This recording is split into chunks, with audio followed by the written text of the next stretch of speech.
Do you walk with the Spirit or in the flesh? You know, when an issue pops up, do you just automatically try to figure it out on your own?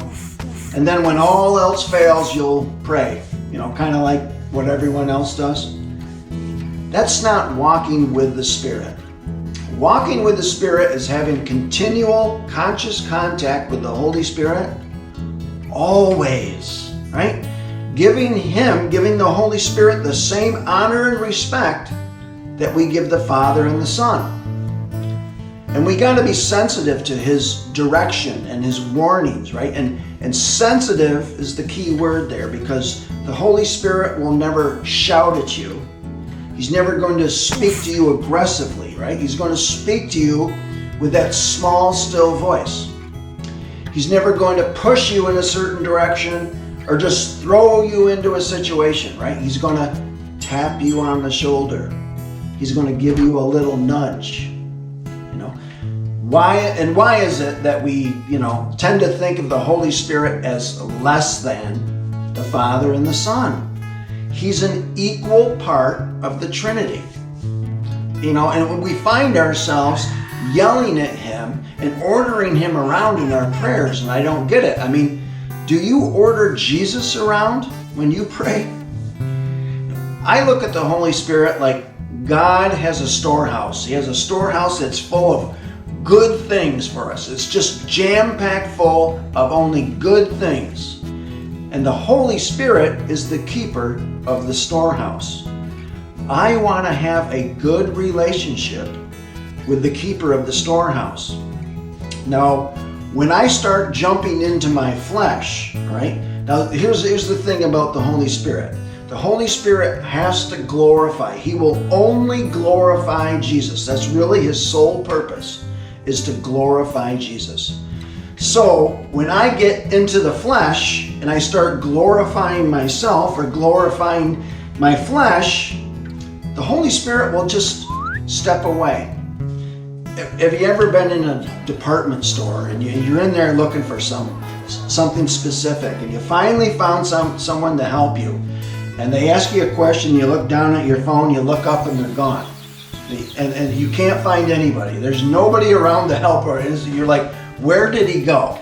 Well, that's the same way that the Holy Spirit will be when we start stepping into the flesh, right? And we're not glorifying Jesus. He will just step away and wait until it's safe to come back in. If I was to define flesh, it would be pleasures, selfishness, pride. And pride is a huge blocker to the Holy Spirit. In order to be able to receive God's wisdom, there has to be some self-humbling. And intellectuals in particular have a hard time humbling themselves before God. And the cultivation of intellect really strengthens pride. You know what else? Let's take a look at Romans. Because the carnal mind is enmity against God, for it is not subject to the law of God, nor indeed can be. So then, those who are in the flesh cannot please God. So if someone is cultivating human intellect in their carnal mind, essentially, what they're going to end up with is a highly educated weapon against God. Isn't that crazy? That's why it's always better to go with your gut.